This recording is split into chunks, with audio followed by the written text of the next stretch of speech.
Say no,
Monitor.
Good Tvach, everyone. Good Tvach. Shavua Tov. Good Tvach. Good Yantiv. Lashana Tova. Limud Chasidus. V'darkei Chasidus. Techatevu. V'techatemu. And for the Breslov Chevra, it's B'sifrin Shel Tzadikim, Gemur, Mamitim, La'alter, Shana Tova Metuka, a happy, healthy, sweet year, a Zisa year, a good year. Poschin B'chvod Achsanya, not just because the Gemara says to, but because intuitively we're mentioned. I want to express our Hakaras Hatov to the incredible movement of Tzama, Rosh, Rav Moshe Shilat, for hosting and facilitating this wonderful gathering, this Fabrengen.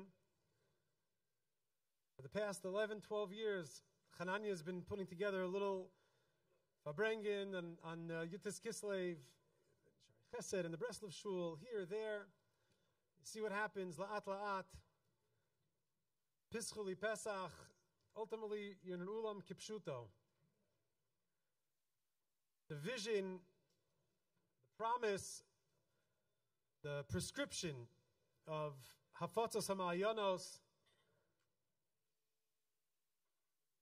the clarity of vision of what the end of days is going to look like, of Eimasai Ka'asimar, when will Mashiach come, when are we going to experience Mashiach Tzait, a revealed redemption. It's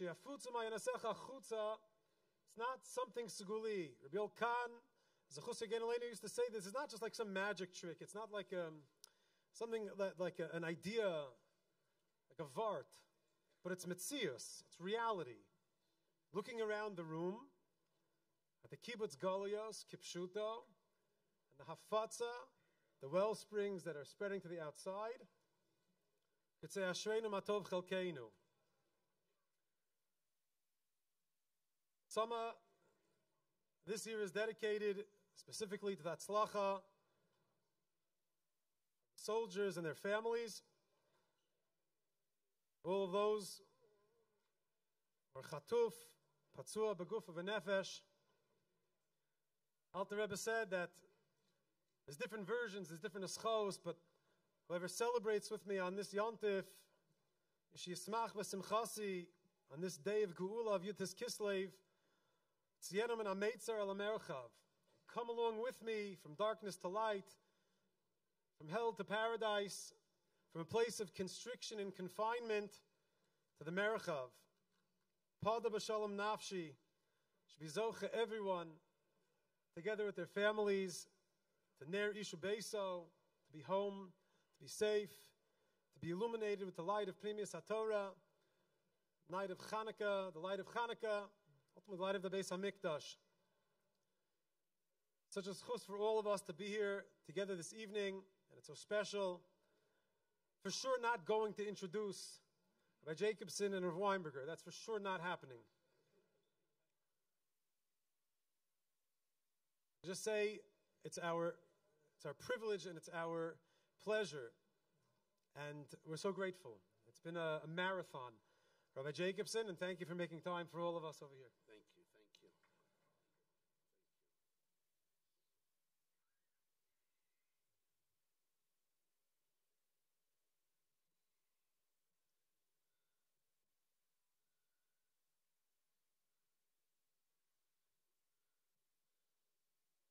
Thank you so much for your kind words, for your shus, Reb Moshe Shlita, Rav Weinberger Shlita, and Bereshus Kol HaKol HaKadosh Hazeh. It's been, as they say in America, a long weekend. Sof Shavua Aroch Ma'od. The truth is, I just realized in Lubavitch they know that Yutas Kislev, when it fell out on Friday, was called Yutas Kislev Ha'aruch, the long Yutas Kislev. You don't want it to end, and you make sure it doesn't end. So there's Friday and Friday night and Shabbos, and of course Shabbos day and Mitzvah Shabbos, v'chuli v'chuli. I'm not going to tell you about my schedule the last few days. But Baruch Hashem, Shechiyonu v'kiyimonu, agut yamtiv, agut vach, to one and all, it's a privilege to be here with you. Yerushalayim Ir HaKodesh, celebrating the Chag HaGeula of one of the greatest souls and minds in the history of Judaism. Somebody whose Torah I have the merit and privilege to learn every single day and to teach quite often for many years. And I am grateful to Hashem for giving the world the soul of the Alter Rebbe and the soul of his successors all the way to the Rebbe, who have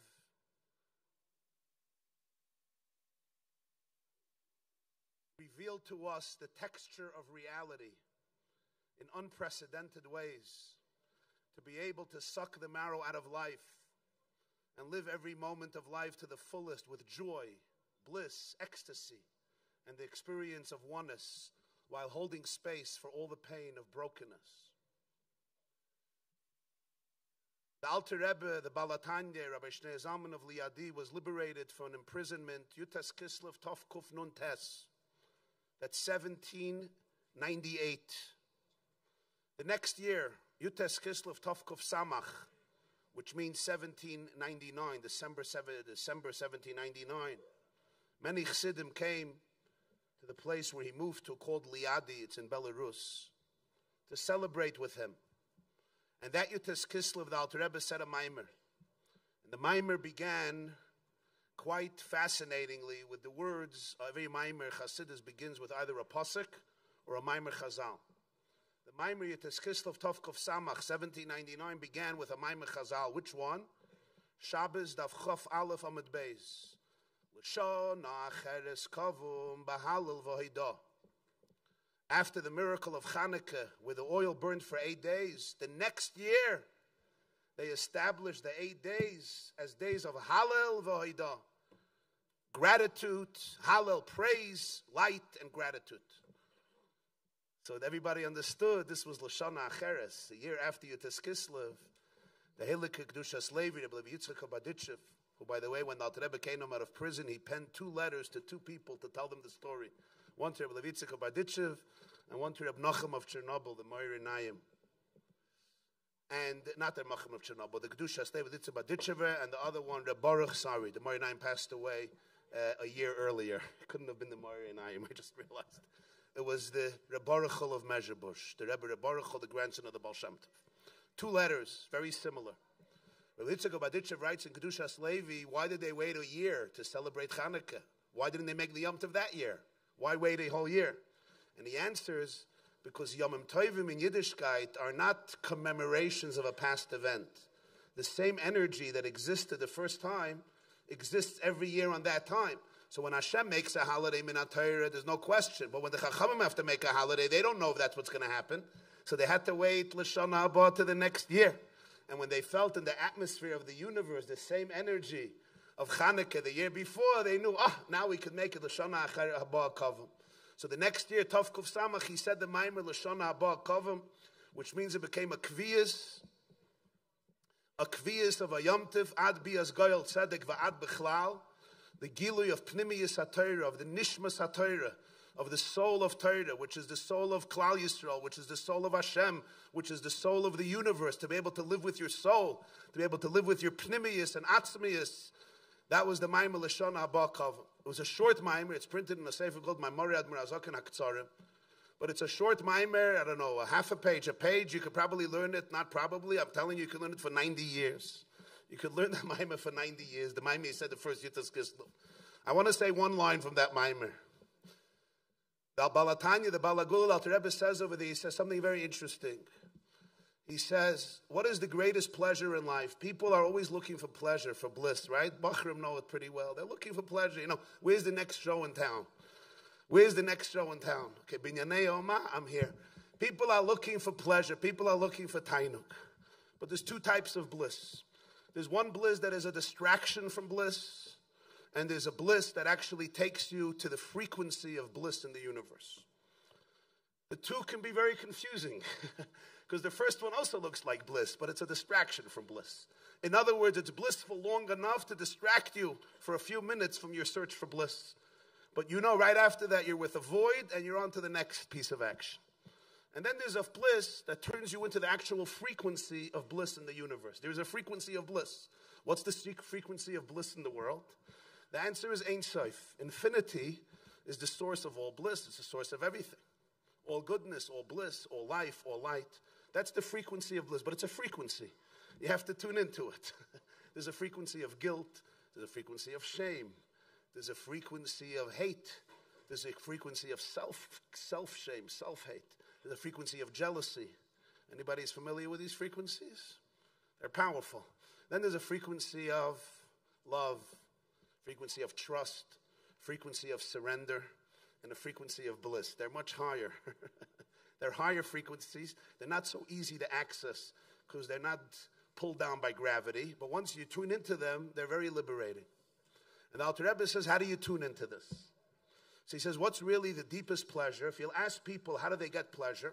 They'll always talk about something they're going to do to give them pleasure. But he says, but let's think about it. What about the pleasure of their own life force energy? Truth is, most people don't think about that, the life force energy. But he says, without your life force energy, can you experience any pleasure?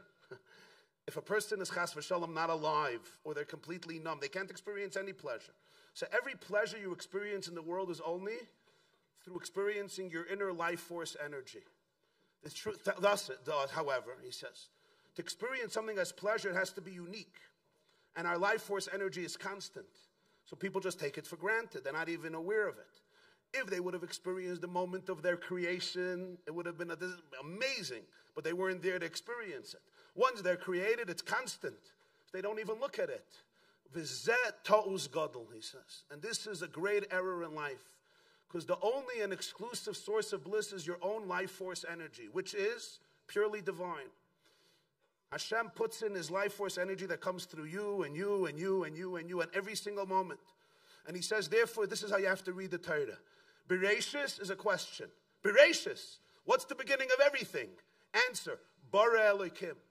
That right now you're being created. Right now you're channeling a whole new energy into the universe. And it's uniquely yours. And it's right inside of you. And to experience anything in life, you need that life force energy. And that's the source of any tainug that exists. And that tainug is always there. It's always available.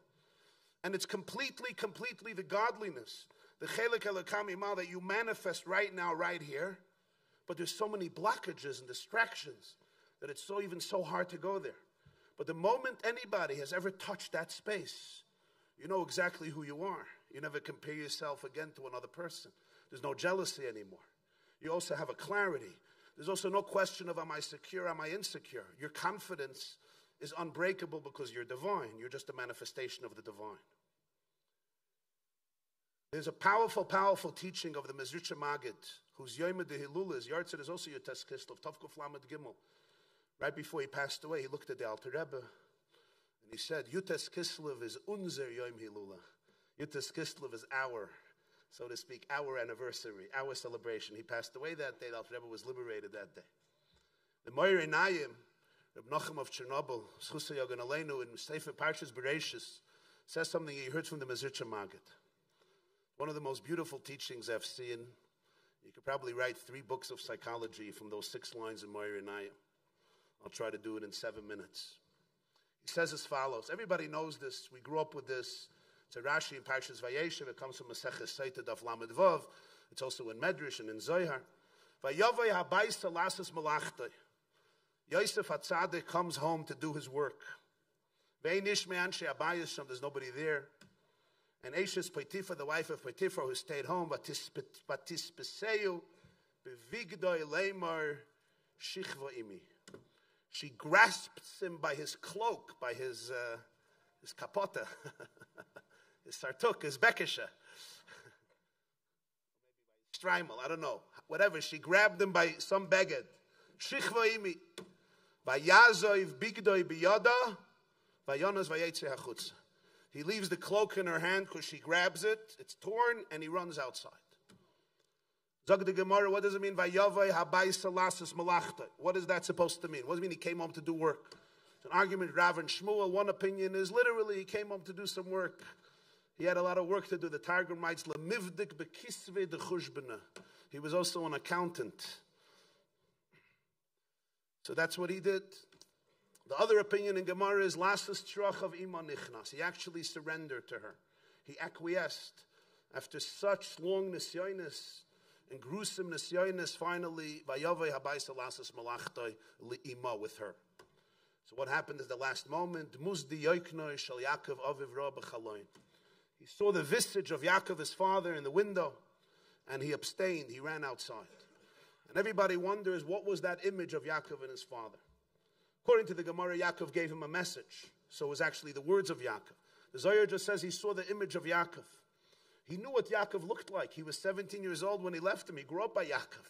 He was Yaakov's ben Skunim, ki Yosei Av Mikol Banav. He knew what Yaakov looked like. What does it even mean? He saw the image. Was this a mystical vision?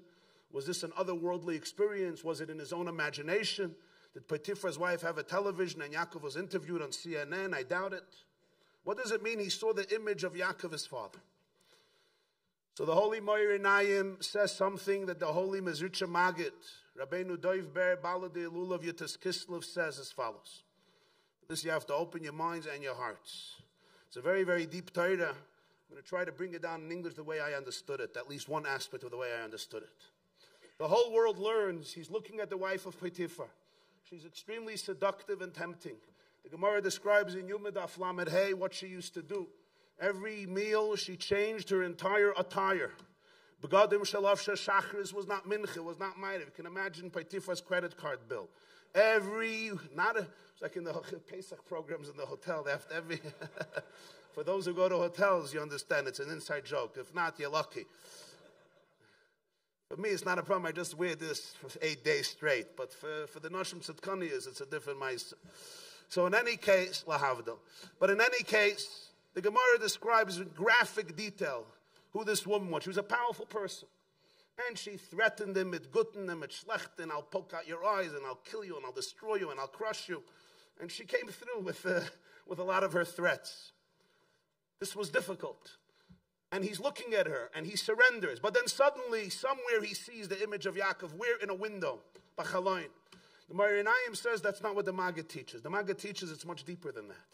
As he's looking at Eshes Potiphar, and he sees himself and his own craving, suddenly within that, he sees the image of Yaakov, his father.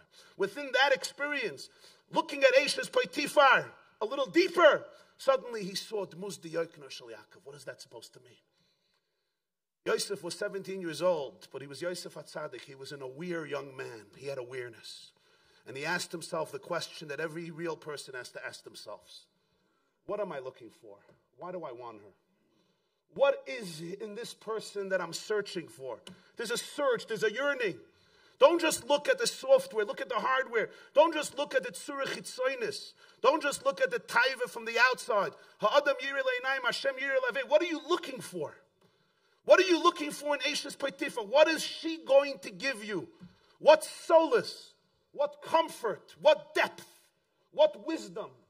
What desire? What passion? What fire will she fulfill in your life? What void do you seek to fill that she will do for you? That's a deep question. Yosef asked himself that question. You know what his answer was? His answer was, I'm looking for Tiferes. I'm looking for beauty. I'm looking for harmony. I'm looking for something to enrich my life. Diversity, colorfulness, passion. I want something interesting. I'm a slave in this crazy country, all alone in the world. I want color in my life. Who doesn't want color in their life? I want excitement. I want zest. I want zest. I want passion. I want colorfulness. I want chiyus, animation, vitality, energy. That's my quest. Tiferes. Tiferes is beauty, harmony. It's also diversity. It's also compassion. It's also empathy. And the wife of Potiphar was promising to deliver this. And then Yosef looks to himself, wait, am I really going to get Tiferes from this woman? She's married. 5 minutes later, this is a top secret. It's all over. It's a game. Yosef asks himself, what is the source of Tiferes in the world? Who embodies the origin of Tiferes in the world? Who? Yaakov Avinu. So imagine you're at a smorgasbord of the most gorgeous wedding in Yerushalayim. You know those smorgasbords? The smorgasbord itself cost $180,000. I have been by those. That's the smorgasbord. The sushi itself is whatever, more than most people's salary for a year. And there's all this amazing food, and then you go to the garbage, and you look for the bones, and you look for something that somebody threw out. You know, the piece of sushi they threw out. Yosef says, I don't understand. I'm going to go to the Psilas of Tiferes. I'm going to go to the Tiferes the way it came down in the wife of Potiphar, which doesn't even have anything with me. I can go to the source of Tiferes. I have a father. As he looks at Potiphar's wife, he says, what am I looking for? I'm looking for Yaakov. I'm not looking for Eshes Potiphar. I'm looking for Yaakov. I'm looking for Midas HaTiferes. I'm looking for my inner divine beauty. She can't give you your inner divine beauty. Nobody can give you your inner divine beauty. No crush in the world. No addiction in the world. No craving in the world. No distraction in the world can ever fill the void of you needing to feel the experience of your life force, your energy. As the Alter Rebbe says, Hatainug hayoyser gadol. Bereishis bare Elokim, your life energy. And then you're never bored with yourself. I once heard from Dr. Twersky, the famous psychiatrist from Pittsburgh, Dr. Abraham of Rabbi Avram Yeshua Heschel Twersky. He said it in public.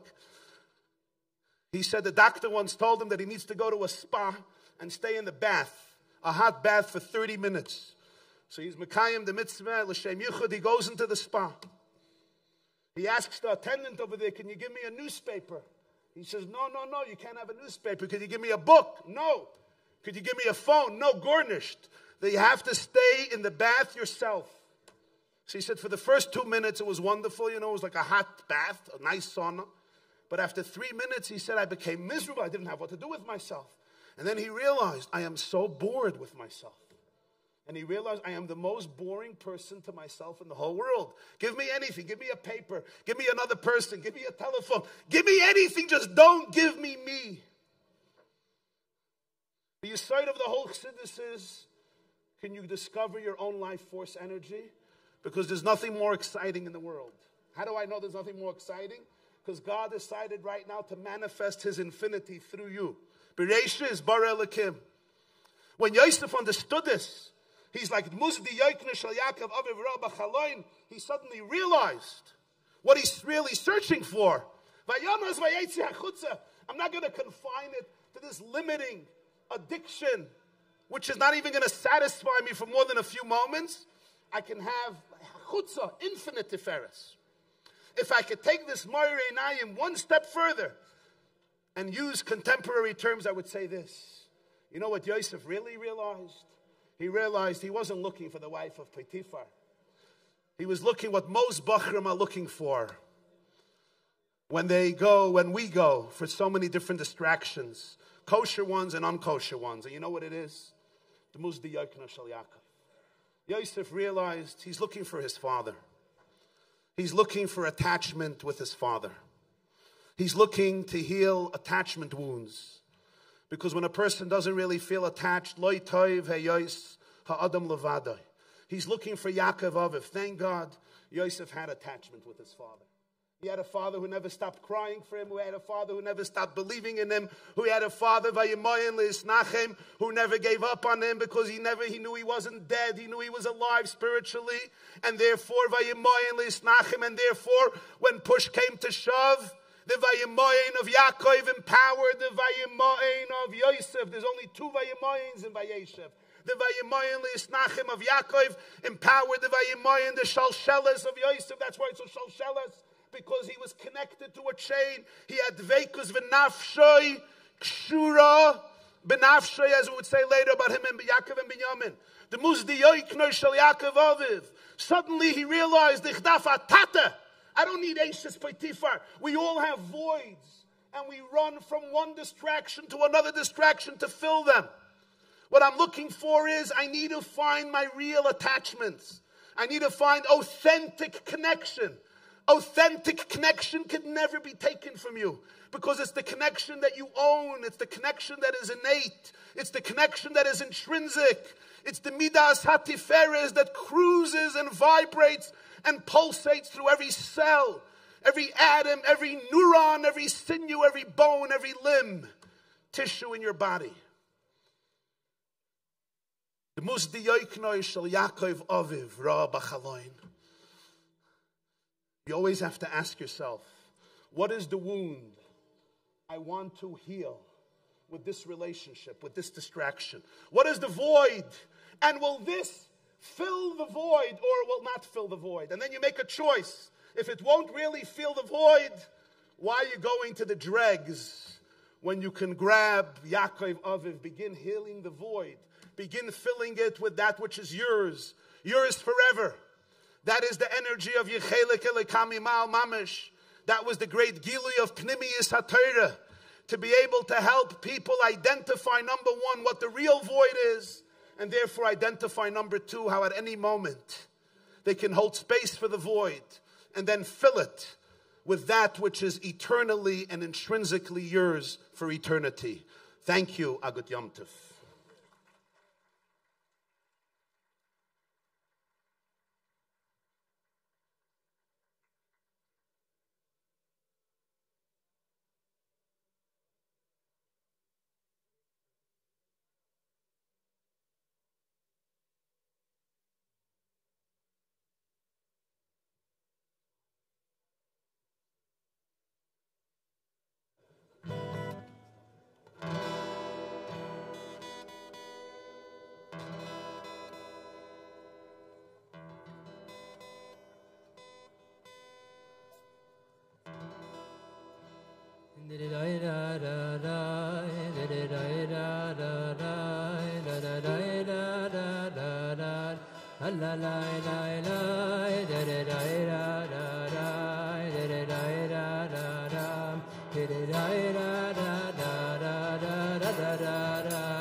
Rabbi Jacobson mentioned more than a quarter century before the Alter Rebbe was released from his incarceration on Yutis Kislev, told the Groisa Magid,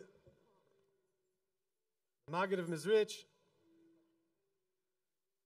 right before the Petira of the Magid of Mizrich, the Magid turned to the Baal Tanya and said, this is our day, this is going to be our Yontif, our Hilula, the day where our souls will shine together. Chiddush of the Magid said about himself that I really wasn't mechadesh anything. I found a light that was locked up, a light that was hidden away in a closet beneath the surface. All I sought to do was open the door. In the Chatzer, in the spiritual fraternity of Mizrich, we learned to not want after something that didn't really belong to us. To want after something that we already had. To yearn after something which was already theirs. 14th chapter of the Igeres HaKodesh, Alter Rebbe was sending letters to Eretz Yisrael. There was a group of Talmidei Baal Shem Tov, led, among others, by the Vitebsker, Mendel Vitebsker. They came to Eretz Yisrael at the same time as the Talmidei Baal Shem Tov to do exactly as I said. The goal was to bring Mashiach. The goal was to create a new world order. Sakin Olam B'Malchus Hakai. To create an indwelling for God in Eretz Yisrael, to build the Beis HaMikdash. That was their goal. And when these Chasidei Eretz HaKodesh settled together, it wasn't like a different Batei Medrash. There wasn't so many Batei Medrash that there was like a Chaver of Kosov, a Chaver of Lubavitch, a Chaver of Vitebsk, of Kaliskers, of Breslovers. There was a group, there was a Chevra of Talmidei Baal Shem Tov that emerged from the world of Mizrich. They came to Eretz Yisrael, and that stage of Tzmichat Gu'ulaseinu, they sacrificed. The Bas Ayin, they sacrificed. They suffered poverty, starvation, literally, attacks from that iteration, that Gilgal of jihadis. Life was challenging. Many left family, friends, huge Chatzer courts, massive amounts of Chassidim, of Talmidim, to follow their dream to come to Eretz Yisrael. And it was very hard. It was very challenging. So the Alter Rebbe writes letters to be mechazik, the Yishuv of Eretz Yisrael, to strengthen the Kesher, particularly to strengthen those who sought to strengthen those who were in Eretz Yisrael. Lahotzi lechem michutz la'aretz, as we call it. Development, not fundraising, but to send tzedakah to Eretz Yisrael. The 14th chapter of the Igros Kodesh, Alter Rebbe explains for the land of Israel, that bo'eres kirishvei eish mekerev ish v'leiv amok, that fiery love, that intense desire and yearning that we all have for Eretz Yisrael, to reawaken it, to reinvigorate it, not to be mazaka us with something new, but to bring us back to our baseline, to start again. Looking around the room, you can understand why the Lubavitcher Rebbe, the height of Fabrengen's eyes were wide open. There are many tzaddikim who would close their eyes in transcendence, so to speak. The Rebbe his eyes were wide open all the time. Looking around this room, you can understand a little bit why. This is a great room. I mean, this is a great chevra. Looking around the room, I don't want to make the Igeres HaKodesh into a vart, into something, like Rabbi Jacobson said, something that happened, that we're trying to attach ourselves to and recreate. But there's a reality, there's a metzius, there's an energy that's taking place. Mesiras Nefesh, and are here with real Mesiras Nefesh, with real sacrifice. It's a privilege, and it's a choice. It's a great merit. Mom is going up, by the way, from 17 to 18% on January 1st. You should just know, if somebody's paying, there's a person who's paying attention. Their sacrifice, it's not always easy. There are great challenges. No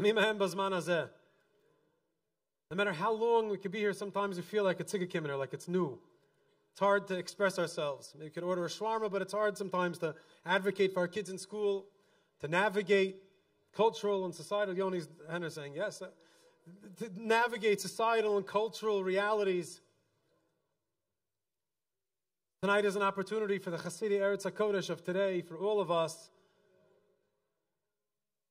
to wish each other a good yontif, to attach ourselves again, and to awaken the Ava Yishan of the old love, that original love, that burns deep in our hearts, for Eretz Yisrael, for Pnimius HaTorah, for the Ribono Shel Olam, to live in the light of tzaddikim, to yearn. The custom is to wish each other a good yontiv, a shana tova, and liman chassidus v'darki chassidus. Liman chassidus, we understand what it is. Kipshuta, there's tests going on left and right on Tanya and Torah Or here in this building. What does it mean, darki chassidus, the pathway of chassidus, the way of chassidus? Tzemach Tzedek asked this question of his father, and he explained his grandfather, the Alter Rebbe's goal or intention, what it means to live on the path, Baderech of Darkei Chassidus. Explain that Darkei Chassidus is alle Chassidim sollen sein, weil in Mishpacha Achas al pi Torah be'ava. To live on the path of Chassidus means to see every single one of us as part of one family. Al pi Torah be'ava. Living Torah, doing our best, traversing this pathway together as a family, bi'ava. Chassidus is chiyus. It's vitality, it's life. It's being plugged in. Hachnis chiyus v'lahayir hakol, the Alter Rebbe said. To awaken and instill aliveness, vitality in all that we do and everything we think, everything that we say, in every interaction, in every person, in every place. Ulha'ir et hakol, to illuminate everything and to live in that light. So special to be here this evening with Rav Weinberger. For so many of us is that lighthouse who opened the door of our hearts, of our religious experience, and revealed that light that's inside of us, and gave us Darkei Chassidus, a pathway, the world of Pnimius, a language of Pnimius that's ours, that feels right, that fits. Chassidus of the Baal Shem Tov was expansive, it was inclusive, it was broad. It didn't exist in a world of binaries, of membership cards, of labels and affiliation. Transcended all of those externals. Chiyus. Chiyus Pnimi, an internal vitality, something alive inside, beneath the surface. Beneath that what could be measured or tasted or explained. Beyond something that could be, beyond something that had metrics. L'hayir es hakol. Something that illuminates every aspect of our existence. We're gathered here in the midst of an Eis Milchama. It's a time of war. More than ever, we're desperately yearning for the great tomorrow. More than ever, we're yearning to stay and to live with the consciousness that we are Mishpacha Achas al pi Torah be'ava. To believe that we're part of that. And that is Metzius, what's taking place. To hold on to that which unifies us, Befrat or Bechlal.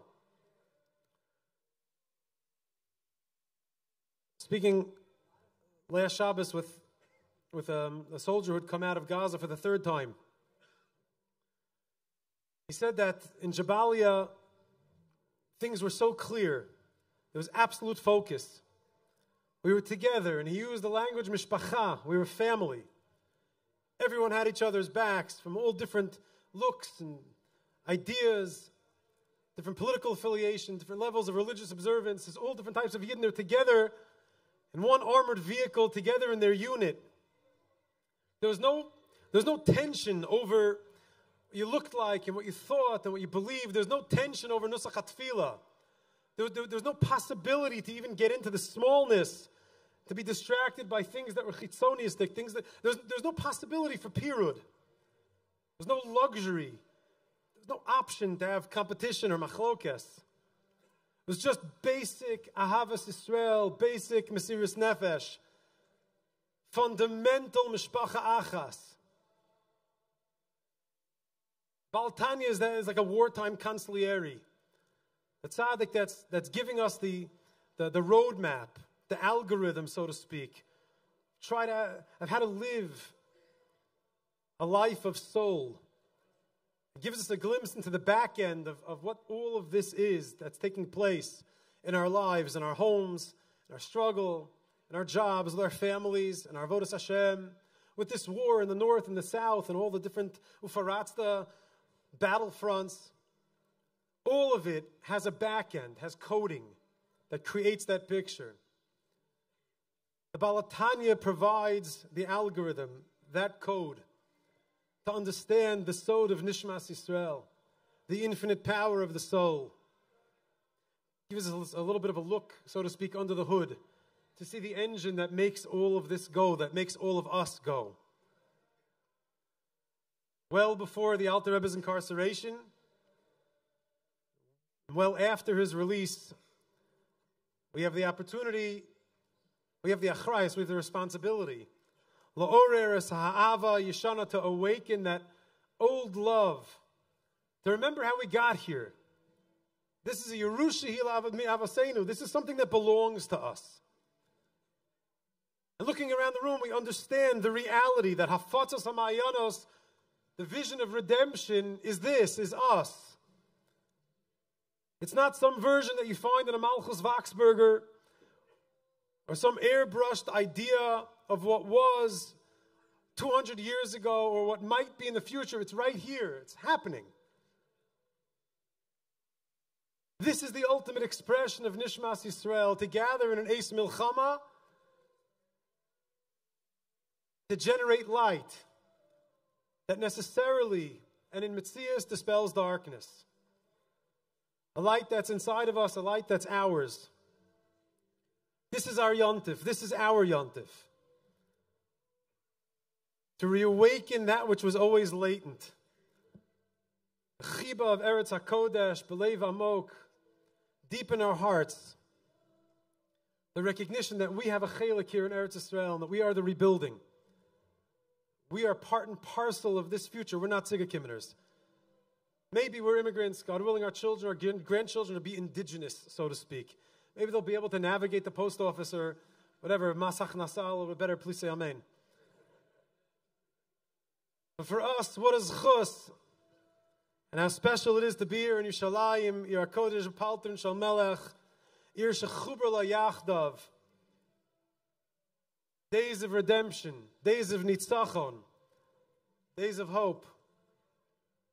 By bringing together here with Rav Weinberger, with all of us, Yiratzon may be really taka a sweet new year of Limud Chassidus, of Darkei Chassidus, of going from the Meitzar al Merchav, of growth, of opening doors within ourselves and for each other, illuminating everyone and everything that we see with the light of Pnimius HaTorah. We should be zoche to Or Chadash al Tzion Ta'ir v'nizkech ulana b'mheira liyoro. A very special schus. A very special schus here that one of the great Baal Nagina is getting ready to be in the Beis HaMikdash. Chiluk Frank, Rabbeinu's Baal Managan, to help us prepare a little bit for the Hisvados, for the main show.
Shkoyach Rabbi Yonah.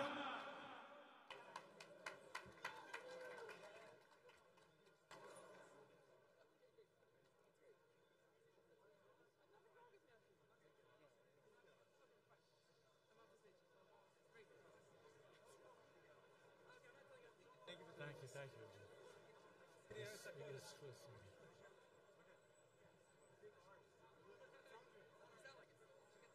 Fine.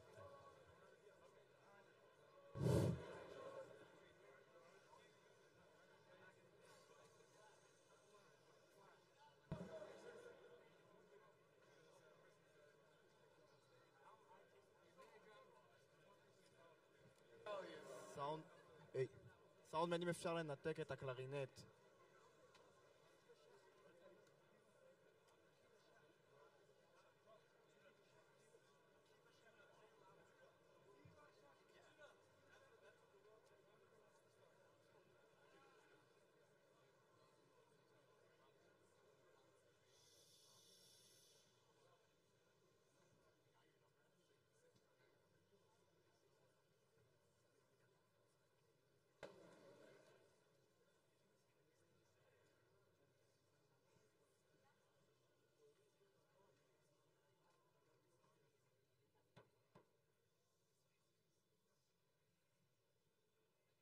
Bacha, get your.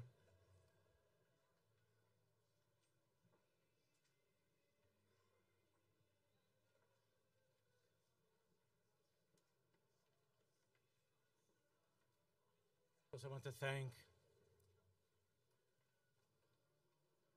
Moshe Shilat and the whole Chevra here in Sama, Yedidei Nafshi, Judah, and Rabbi Jacobson.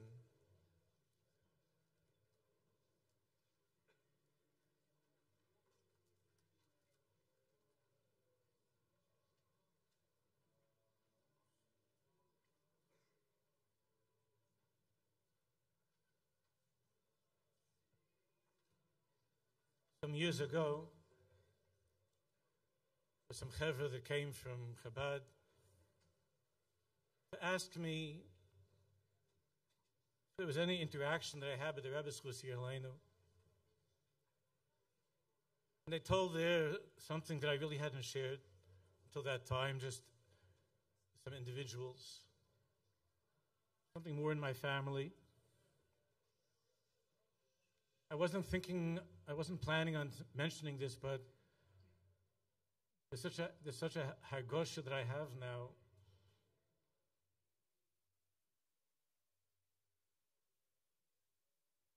So I'm sure many of you, this went around in the way things go around these days.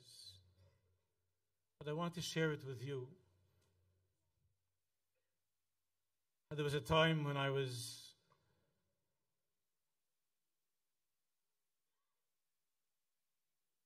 faced with making a decision that was going to influence my entire future. And I wasn't sure la'an marlichem I see. I was very broken about this.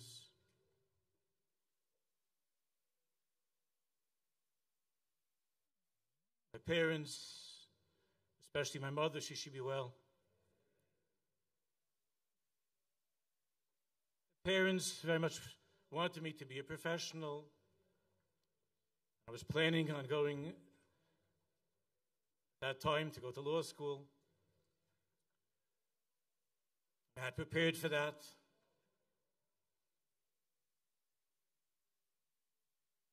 There was something inside of me that was pulling me to you.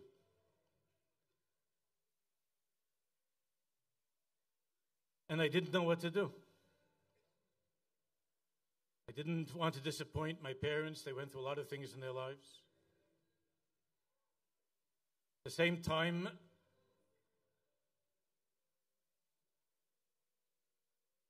I didn't feel that's me. I didn't feel that's what I really, really wanted to do with my life. And I decided that I would go to try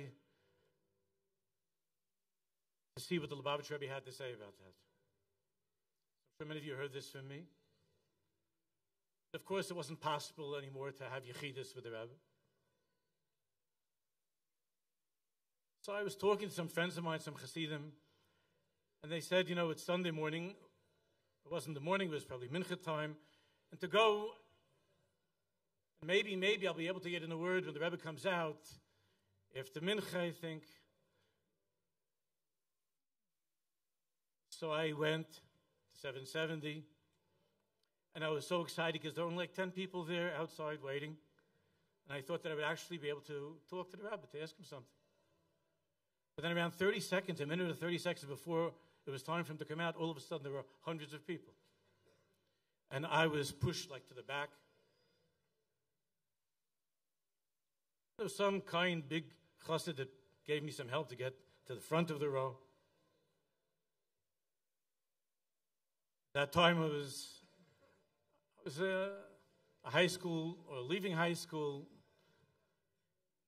college maybe at that time, and I was wearing a kippah sruga that, you know, that had my name on it. So they felt bad for me, you know, as a tzigger coming, an outsider. So they pushed me up a little bit. And the Rebbe came out like clockwork. Going to the oil, I think at that time he was carrying the bag with kritlach. And you know, he walked very, very quickly. And I was just trying to make eye contact for a second. I gave up on talking about anything, but I was hoping to make eye contact. But he walked so fast, and I tried, and he just went right past me to the car. And he was walking and nodding to people like this. And he walked to the car. And he stepped one foot into the car. And then he left the car. And he walked back to where I was standing. He went right 6 inches away from me. And with a big smile on his face, he just waved his arm like this. That's all. Which my mother understood meant Colombia.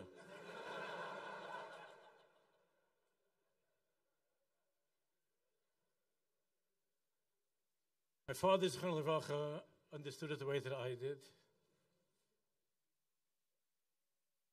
All I could think about, I was trying to pay attention to my friends talking, and I was in the Nagunim, but I was thinking about the Rebbe's eyes, those beautiful, beautiful eyes that I was able to look into. And the smile that he gave me, and the soul that he gave me, the life that he gave me. When he waved his arm. And I'm feeling that push. I'm feeling that encouragement. So much now looking around at you.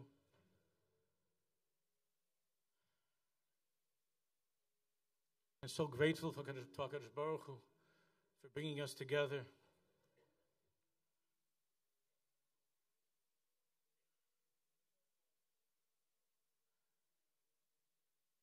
I know it's late, and Yerushalayim runs at different times. I want to share with you some of that feeling of the Rebbe's wave. Some of the things I thought I would say, but mostly just to talk to you. Sichas Chaverim.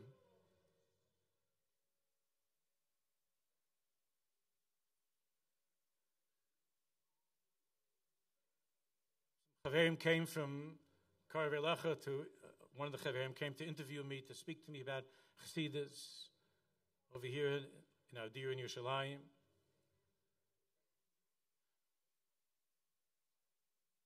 It's hard to explain what Chassidus is, what Chassidus means to me, what it means to you, each person.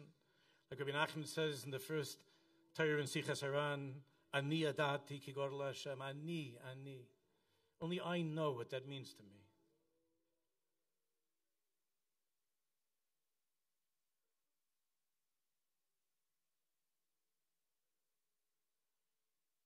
So I'm just trying to give over a little bit of that for a few minutes.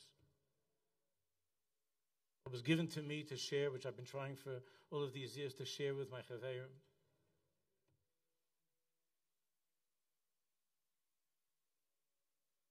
I think you all know that when it came time for the Alter Rebbe to be taken away to prison, when he knew that that's what was coming, that's what was happening, I think you all know, it was mentioned before, Rav Judah mentioned,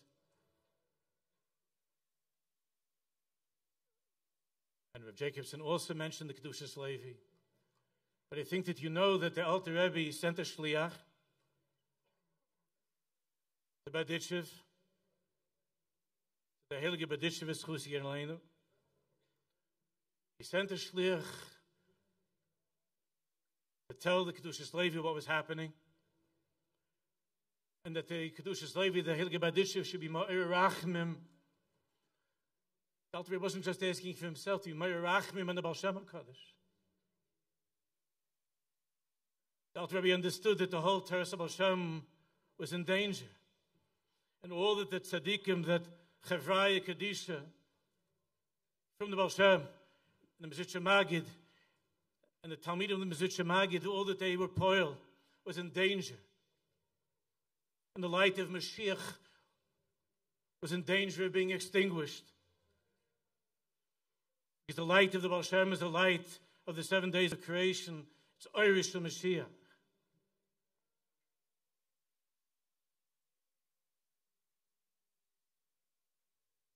The Alter Rebbe sent the shliach to go that the Baditchev should be Ma'ir Rachmim.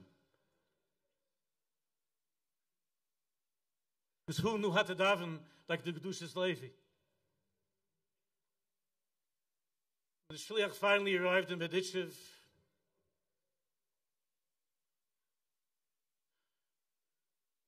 because of the Tiltulei Haderech, until he got there, he couldn't remember the name of the Alter Rebbe's mother. The Baditchev asked, what's the name of the Rebbe's mother? The daven. And the shliach couldn't remember. The Kedushas Levi opened up Chumash, and his holy eyes fell onto the words of this parasha, Miketz. The words, Vayar Yaakov ki yesh shever b'Mitzrayim.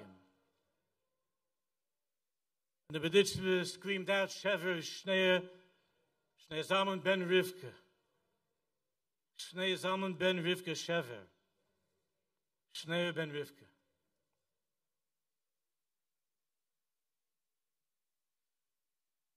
Vayar Yaakov ki yesh shever b'Mitzrayim. You know that Shever means that Yaakov saw that even in Mitzrayim, there's a way for Jews to live. There's a way for us to survive even in the Meitzorim of Mitzrayim. Shever means sustenance, it means food. Shever is also a lashon of Tzibrochenkait. That Yaakov saw that they were going to be in the future, it's going to be long golas. And yesh Shever b'Mitzrayim. There are going to be many, many mashberim. Many terrorists, many broken Jews. Many wars. Many almanas, many Yisraelim lo aleinu.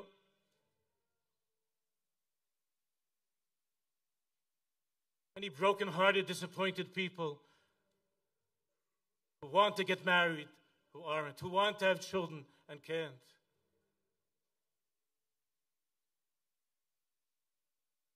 Yaakov ki yesh shever b'Mitzrayim, and Yaakov saw that there's going to be such a shever, there's going to be so many mashberim that Am Yisrael is going to have to go through, that his children are going to have to suffer through.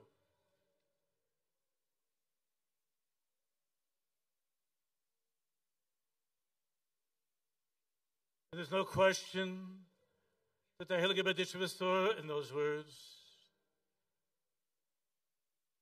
That Yaakov also saw far ahead,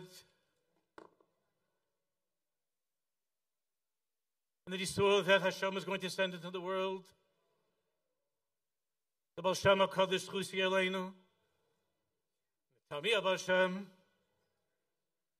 the Baal Tanya, who was a great warrior for Chassidus of that generation, of that time, and for all times.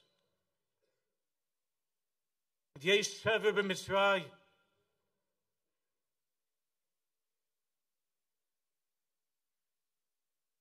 And Rav Judah mentioned before that when the Alter Rebbe was freed, he made a promise. And you and I can take that promise to the bank. The Alter Rebbe said, Kol mishtatev Just mentioning what Rabbi Judah said before, Kol Mishtatev, the words which the Rebbe Schussenu mentioned in Yutes Kislev and Tovshin Yutes, that he heard from the Frierdiker Rebbe Schusi Elena, that the Frierdiker Rebbe had a Kabbalah from one generation to the next, that the Alter Rebbe said, Kol Mishtatev b'simchasi. Whoever will be mishtatev, whoever will take part in my simcha of Yutes Kislev. He didn't mean just to have a l'chaim, to make a l'chaim. Kol mishtatev b'simchasi. With the simcha of this galus of the Arab Hashem. And the Yeshua and the Geula of Yutes Kislev. With the light of Mashiach, the light of Chassidus, was in danger of being extinguished. And Kol mishtatev b'simchasi. Look at us. Kol mishtatev b'simchasi. Yaakov Avinu saw us, and he saw the Alter Rebbe, and he saw the Shever b'Mitzrayim, and he saw there were going to be Jews like us, who in certain ways have everything that we could ever want. We have what to eat. Life is good, Baruch Hashem. Aber nachher kol kach shvurim, mitzutzim, broken. Especially this past year. And the Rebbe promised, Kol mishtatev b'simchasi, oisi, I will take him out. Min ha-meitzar el ha-merchav. I will take you out. If you connect to me, if you connect to what this Yontiv is about, if you connect to the Geula of Yutes Kislev, to the Geula of Yutes Kislev, which is also the Geula really in Pnimius of Rabbi Shimon Bar Yochai, and of the Ariya Kodesh, and of the Goyin, and of the Ramchal, and of the Leshem, of all the tzaddikim of Pnimius, of all the tzaddikim who had the eyes of Mashiach Shekain. Alter Rebbe promised, I'm going to take you out, and I made Sar El Amerchav. I will take you out. I will help you through me, through this Torah, through these teachings. You will be able to climb out of that Meitzar that you're in. Min ha-Meitzar el ha-Merchav. Min ha-Geshem el ha-Ruach. You will be able to overcome, which Rav Jacobson was talking about, being a person who's stuck in the house of Potiphera, who's lost in the world of the Meitzarim of Mitzrayim. Oisi oisai min ha-Geshem el ha-Ruach. I will take you out from that place of obsession with this world and all the ugliness that is found in this world. And it will bring you to a place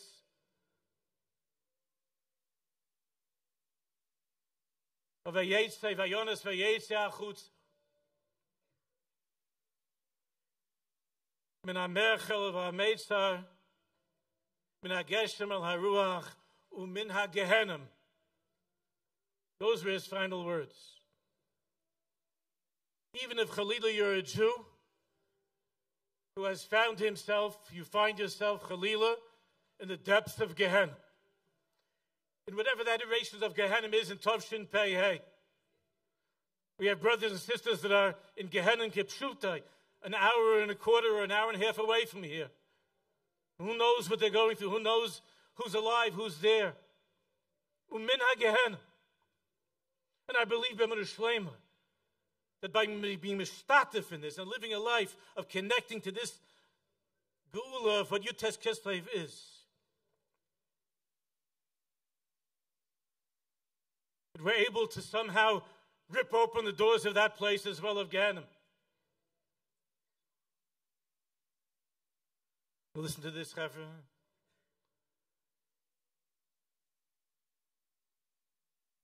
After he was freed, he spoke about what happened while he was there.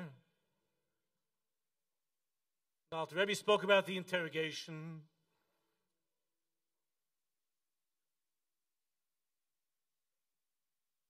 And he said that it was clear to him that the interrogators were giving him an opportunity to be free. And they were giving him an opportunity to acquit himself. And all he had to do was to say something by way of officially declaring that he has no part of this new movement of the Karlinists, of the Hasidim. The Alter Rebbe understood that the choice was either he would say a few words and make some sort of a silly statement, because they were just looking for some formal statement. And he understood that if he would not do that, that the choice was most likely he would be put to death. The Alter Rebbe said that he could not and he would not utter one word. He wouldn't utter one word that an or attorney there in that court,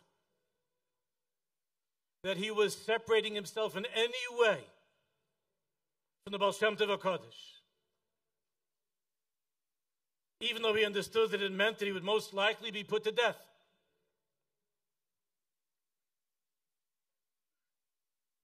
The question, of course, is, everybody knows about Tanya.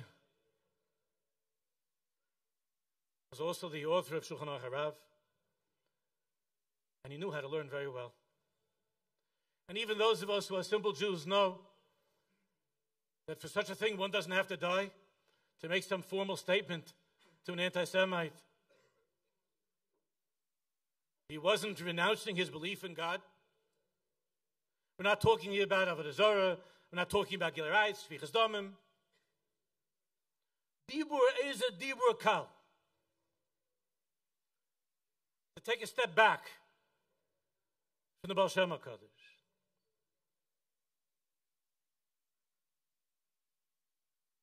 And Alter Rebbe said, B'shum Oifen, he couldn't do such a thing. He wouldn't and he couldn't do such a thing. So, Chevra, in this lies the mystery of the Rebbe's wave. Because it wasn't just to me. It was to our entire generation after the Holocaust that my parents survived, and some of your parents or grandparents. The Shever Mitzrayim was unspeakable. The generation was dying. Had no chiyas, no reason to go on, no reason to live. The Alter Rebbe was teaching us the following. This was what I couldn't say to the person from the newspaper, but I want to share with you.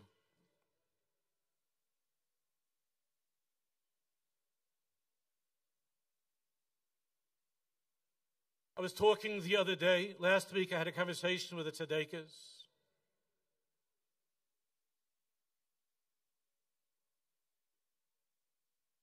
Whose son was one of the hostages that was killed. And I'm reviewing this conversation. We spoke for around 45 minutes or so. And I haven't stopped going over this conversation.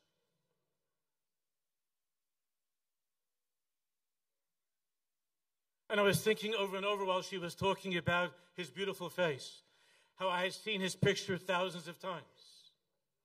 And his picture was all over the walls here in Yerushalayim. And his picture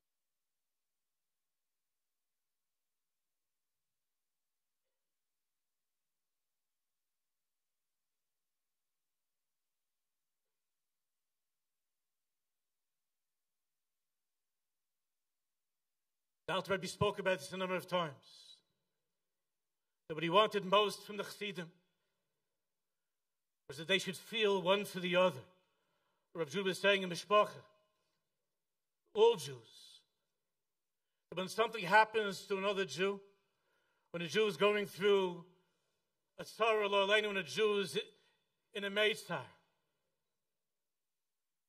ze nogea li, ze ko'ev li. And I was thinking how many times I saw her son's face. And I said, oy vey. But did I feel the way that I would feel if Khalila was my son, it was my grandson, that was in that meitzar?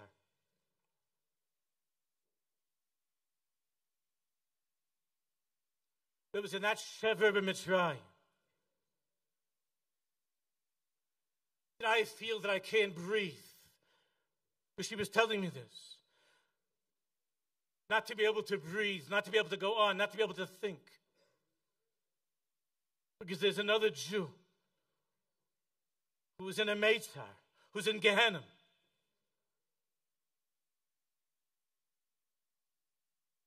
Or the other way. When there's a person, a friend, another Jew who's enjoying a simcha.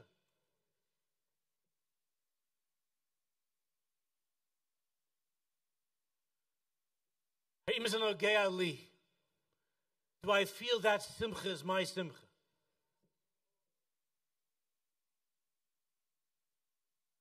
Does that simcha of that person give me chiyus?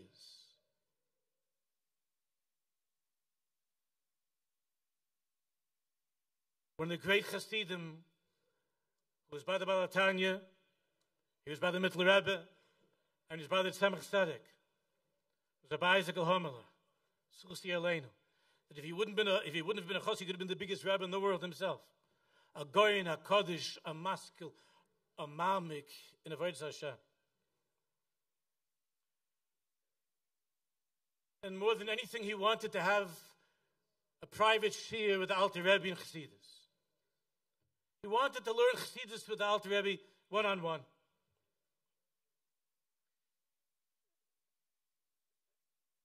The Baal Tanya, for different reasons, pushed him, didn't allow for such a thing.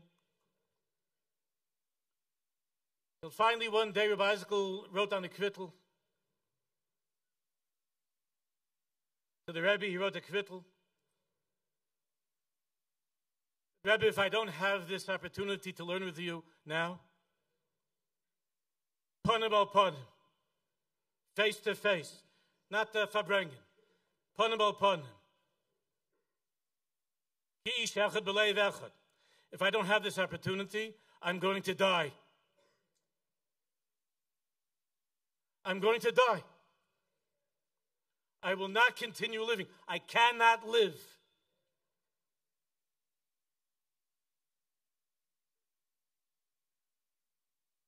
He got in.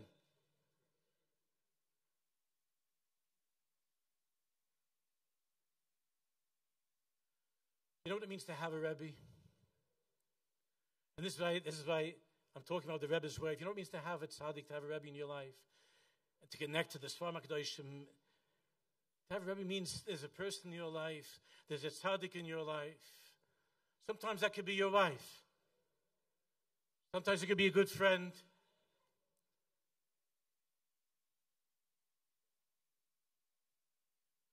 A tzaddik like that is a person who, with a wave of the arm, with a look in his eyes or her eyes,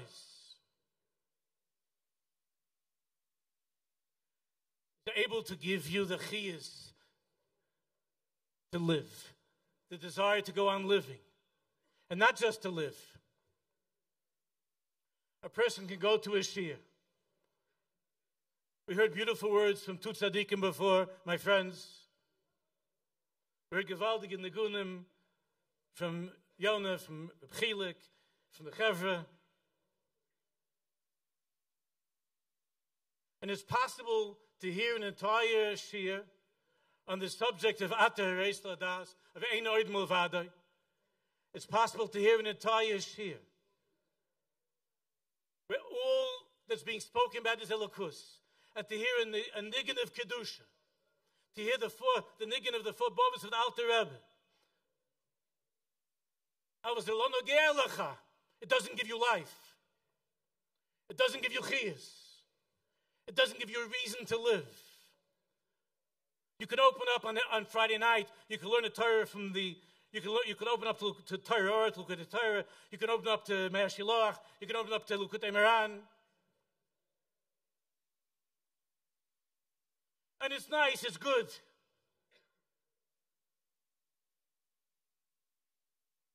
But Rebbe Rashab said about this Yontiv Yutes Kislev, that b'yoyim zeh on this day, or v'chiyus nafsheina nitn lanu. On this day, the or, the light, and the chiyus of our souls was given back to us. Now, I was learning Torah before. I came to learn Chassidus. And every word of Torah, whatever you're learning, in Nigla, any word that we're learning of Torah, is Kihem Chein V'Arech Yameinu. I can't explain, like Rabbi Nachman says in that Torah, Ani Yadati. I can't explain how is it and why is it that when I actually began to learn Kedushas Levi, and when I actually began to learn Moreh Nayim, and Shem Shmuel, and Meir Shiloach, and the Likutei Moharan, and Sfas Emes, and so on, when I actually began to learn this Torah, that the Or and Chiyas was given to me, that the light and the life of my life was given to me. The Torah was no longer about something that somebody was writing about, but rather is an Ogea Li. And to try to feel that that picture of the hostage on the wall is not somebody outside of myself. It's an Ogea Li. That person is part of my own Or, my own Chiyas. Rabbi Nachman Schusigan said, he said to the Chassidim, I know that you're Yehudim Ksheir, that you're kosher Jews.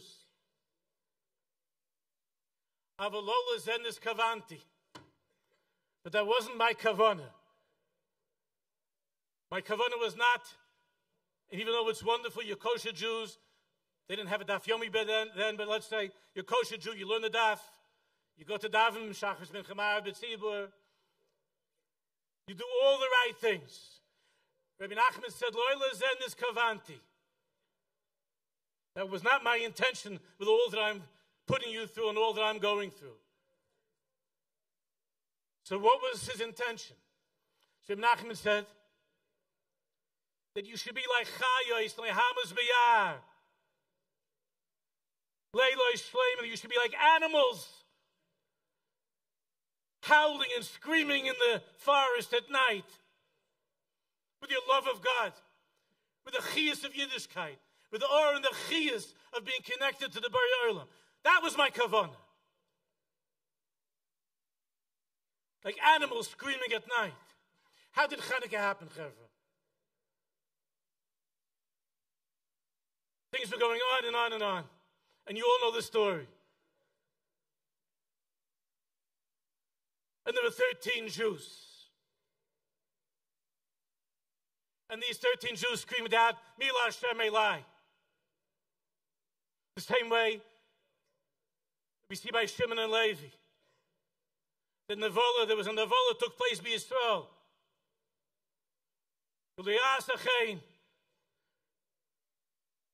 Something terrible took place.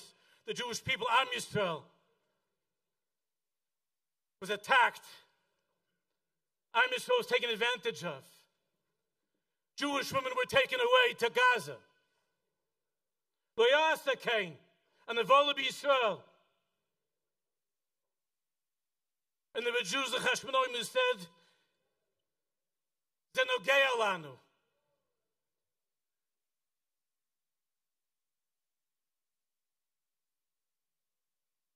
It's not a matter of can we win.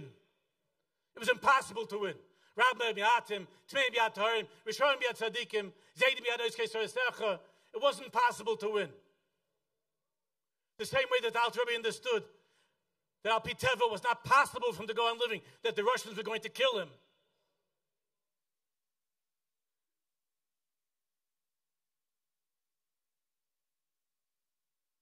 Because Alter Rebbe wasn't thinking at that moment of the Rambam or Shulchan Aruch, which he knew by heart since he was a child. He wasn't thinking about the Rambam or Shulchan Aruch. He wasn't thinking about a sugya in Sanhedrin on Yehorig Val Yaver. The Alter Rebbe is saying, Ich kenn nicht. The Baal Shem Tov is my Or, is my Chiyas. The Baal Shem Tov is my Or, is my Chiyas. The Alter Rebbe was screaming like an animal in the forest in that courtroom in Russia.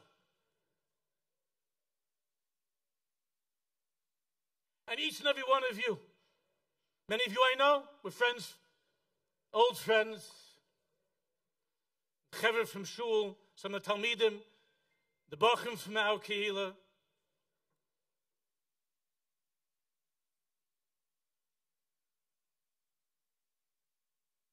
Rebbeinu Shalom has been waiting this entire tkufa, from the beginning, from Shmini Atzeres till now, for his children to scream like animals in the forest. Toda Hashem. To put on a tefillin, to light a Shabbos candle. For a Jew to say to another Jew who doesn't look like him, who doesn't seem to be like him, who never learned in yeshiva, to say to that person, Achi, my brother, your child is missing. Zenogeh Ali. Your husband was killed. Zenogeh Ali. I can't walk around feeling whole and full. If on the street of Yisrael I'm going to a pizza shop, into Makolet, because I know that there are chevra an hour from here, an hour and a quarter away from here, who are sitting in a Meitzar, in a Gehenna.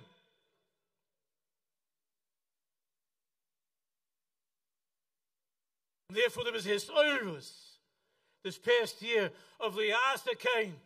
There was a Nevolah that took place to Am Yisrael, and Jewish women were taken away, and Jewish men and children were taken away. And Shimon and Levi and the Chashmonaim screamed like animals in the forest. Rabbi Nachman said, that's my kavanah. That's what the Rebbe's arm, that's what that wave of the arm means to me. Do something.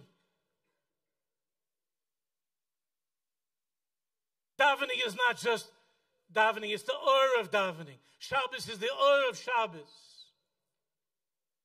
Not to get it over with. It's the or, it's my chiyas. You know, when the Alter Rebbe died, the Mittler Rebbe was not there. He was actually far away in Kremenchuk.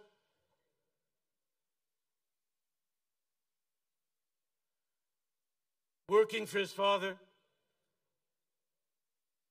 And when they brought the news to the Mittler Rebbe, he fainted. And he told him that his father was nifter. The Mittler Rebbe fainted. And they tried to revive him. And he opened his eyes for a second and he fainted again. This happened a few times. And there was an old chassid there that had an Einfall, an idea. There was a box that the Mittler Rebbe had from his father.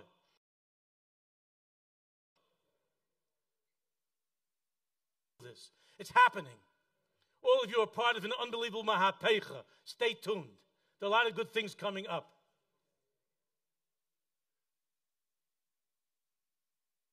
It's a mahapecha. The reason that you're here is because you're all davening, you're all learning, you're all keeping mitzvahs, you're all wonderful people. But you couldn't breathe. You were suffocating. And all that was missing from your life is the or and the chiyas. You know, sometimes you walk into a home and there's a couple, they might have been living there for 10 years, for 20 years, for 30 years. Sometimes the second you walk in, you feel that it's a lichtige house. You feel there's an or and a chiyas in this house. That this marriage is a living marriage. They didn't say anything. But you could tell, you could feel it. You could see in their eyes. There's an or and there's a chiyas. Mehat mevas to leben. And there are other times you walk into a house and they have all the expensive paintings, and they have all the right mezuzahs, and they have a Sfarim shrine filled with all the good stuff. The only thing that's missing is what? Or and chiyas. There's no life. It's not alive. So all of you are part of what's happening. There was somebody from outside last year, I mentioned to some of the chevra, somebody from outside of the chevra that was complaining to me, what's going on in Binyanei Huma? What are they doing over there? Making Sfarim sales till 3 a.m, and they're having all kinds of concerts and fabrangans. What's going on? This is a person who's challenged by all of this. And so I said, why don't you make one for yourself? Adarabba, get some of your Sfarim that you like and make a sale till 3 o'clock in the morning, you get some Yechevet together. No one's saying it just has to be us. Right? This is not exclusive. Adarabah.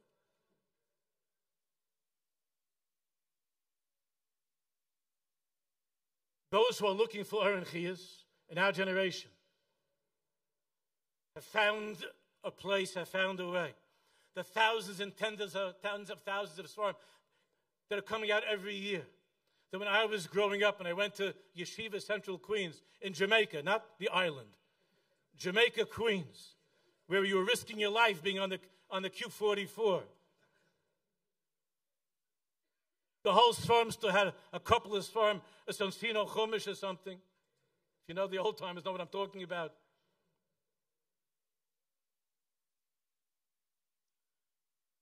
So I went into this story. And the story is a bracha. So many of you have heard this from me. It just came into my head to tell it to you.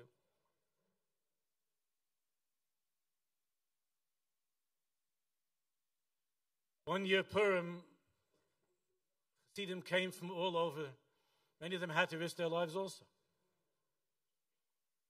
To be with the Heilige Rishna for Purim.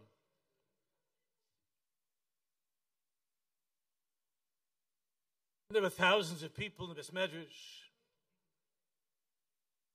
The only one who wasn't there, he was there, but the Rebbe himself had his head on the table. Everybody was looking forward the entire year to receiving some or, some chiyas from that great tzaddik. And the Rebbe himself was out of it, not from drinking. They understood the Jews were afraid. They felt that there was some terrible, terrible gzeira. They saw the Rebbe was in a dark place, and they were terrified. And they didn't know what to do. So there was a famous Badchen. He himself was a tzaddik. Like the court jester. The Rishna had a whole malchus. And there was a court jester there. His name is Rabbi Yitzchak. I don't remember how he was called. But he was a famous Badchen. And he started to give his best stuff.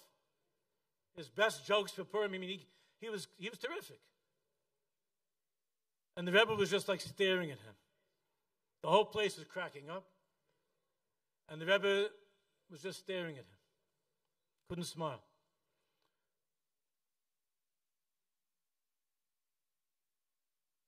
And then this Badchen did something crazy. He jumped up on the table right in front of the Rishna's face with his boots right by the Rishna's face, and all the food was knocked over even on the Rebbe himself. And he was standing there, a chutzpah, the people couldn't believe it, they didn't know what to do. He jumped mamish on the table and was standing over the Rebbe. And the Rebbe looked at him and said, "What's wrong with you?" And he said, "I want to say something to the Rebbe." And they were so shocked. Normally, Chassidim would just take the guy and tear him apart. Throw him out. They were so shocked, they just stood there.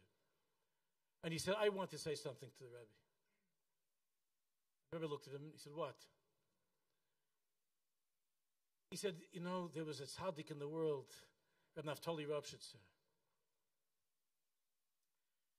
And if you were a chassid of Reb Naftali Ropshitzer, it was good for you in this world. And then when you left this world, it was good for you in the other world. In this world, you would come to the Reb Naftali Ropshitzer, and there was a simcha, and he'd give you a hug, and there was an or and chiyas by the Reb Naftali Ropshitzer. And then that person at 120 would come to the next world, and they looked over a little bit of his papers, and they say, and they ask him, "Who are you?" And he said, "I'm a chassid from Naftali Ropshitzer." And they say, "Yes," and he would say something, they would start to live, and they would run into Gan Eden. Naftali Ropshitzer was very funny. So it was good for that chassid in this world, and then it was good for him in the other world. But to be a Rishna, to be a chassid of yours, and who's your Rebbe? So my Rebbe was the Rishna. That's a bracha in a mensch.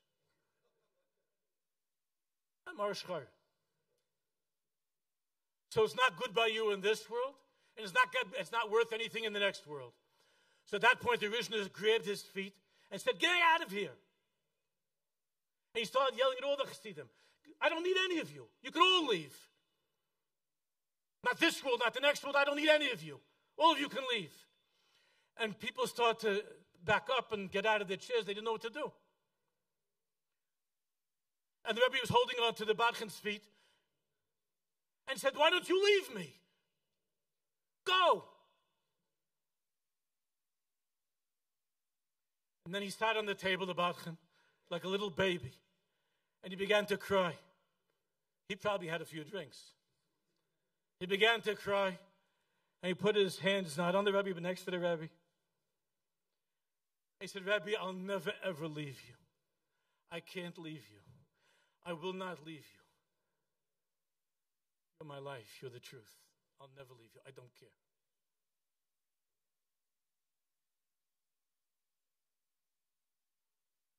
I believe that that's the Rebbe's wave.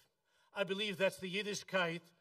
The Yiddishkeit, the Rebbe Nachman said that Lezenis Kavanti. I believe that's Wir haben mit was zu leben. The Or and the Chiyas doesn't come from always feeling great. It doesn't come from always being happy or feeling that happiness. The Simcha of Yutas Kislev, that the Alter Rebbe gave us that opening, that chance to hold on to HaKadosh Baruch Hu and to say, no matter what, I'm never ever going to leave you. Because you're the truth. You're all I have. There's nothing else, only you. I give a bracha to each and every one of you. That we should all be strong soldiers in this new army that's growing every day. Strong and courageous soldiers that are not discouraged by a little bit of a mania, something that gets in the way, or a little bit of a nefila, or a little bit of a yerida. To try to imagine the tzaddikim all waving their arms. That here we are at the end of time. Many, many years later. The tzaddikim left us a world to give ourselves, our children, our grandchildren, and all of Am Yisrael, the chiyas, to be able to remain alive and to greet David Malki Mashiach, the Gula Sheva Amitis, Mehebi Amenu Amen V'Amen.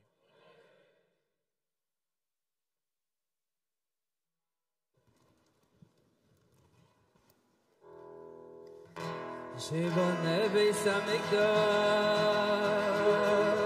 B'mheira b'yameinu V'sein chelkeinu v'soirasecha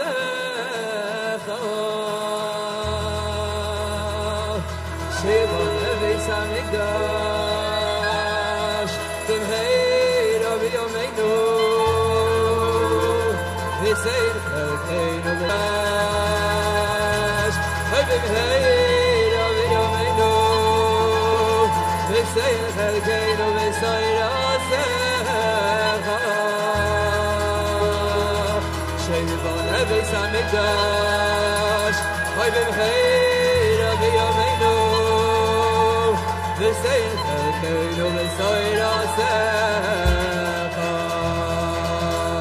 Sheboneh Beis Hamikdash B'mheira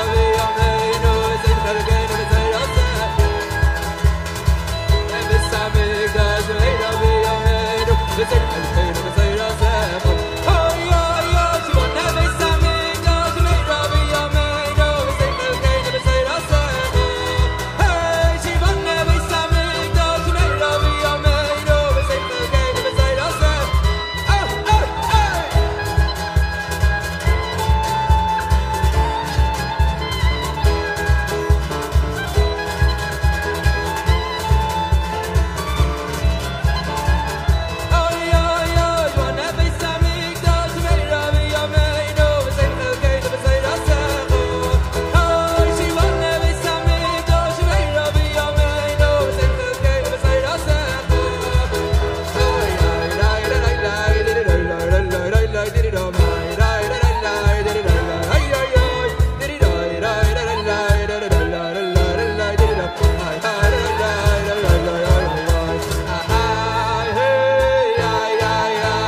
سامخا وغرق الزحمة سافا